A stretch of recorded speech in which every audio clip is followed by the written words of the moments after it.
Hi, and on the eve of patch 8.0, the Battle for Azeroth pre-expansion patch, I'm going to go through the 13 what I think are the most momentous changes that you're suddenly going to notice as soon as you log on when the reset happens. I'm not going to talk about any spoilers relating to a storyline. However, what you will see in the background is me doing one of the scenarios that forms part of that storyline. So if you want to keep well away from spoilers, then I suggest you just listen rather than watch.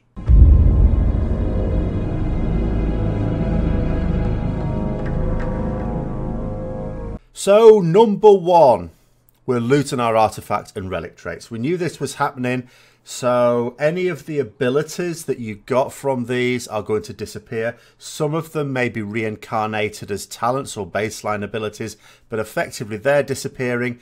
Any cooldown reductions or duration increases for certain abilities that your artifact gave you is also going to go away. 2, you will no longer be able to obtain the Mage Tower artifact appearances.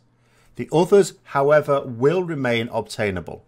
3, there are going to be changes to both your baseline abilities and talents. Some specs more than others. There are some specs that are still going to have work done on them over the next few weeks, and indeed up to patch 8.1 and maybe beyond as well. A number of abilities that were off the global cooldown will now be on it. If you want to know what's happening to Ret, then my guide is out now, up there. If it's for another spec, however, then head to your friendly neighbourhood class Discord. We're going to be getting another stat squish for the second time in World of Warcraft's history, but this time it's going to be accompanied by an item level squish as well.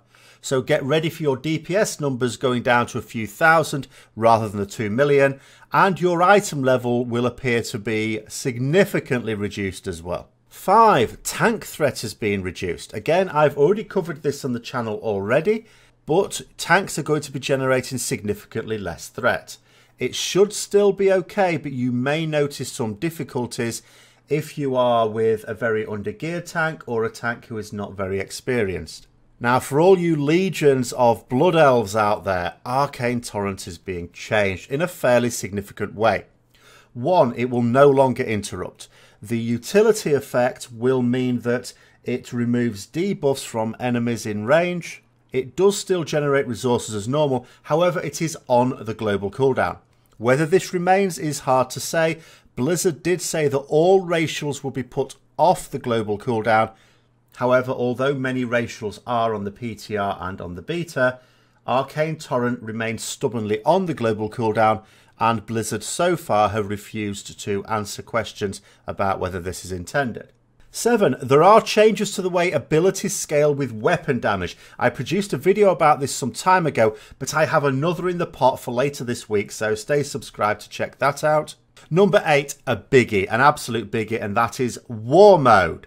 So now, if you wish to engage in what Blizzard called World PvP, then you will select War Mode. You can only do this in your major cities, and what I mean by that is Stormwind for the Alliance and Orgrimmar for the Horde. In no other place can you turn it on or off. If you turn it on, then when you're about in the world, you will have access to 4 PvP talents of your choice within reason, and you will be able to engage players of the opposite faction. You can get rewards for doing this, including gear. However, if you do not wish to be bothered by enemy players while you're out and about questing, then you turn War Mode off and it is as if you were on a PvE realm.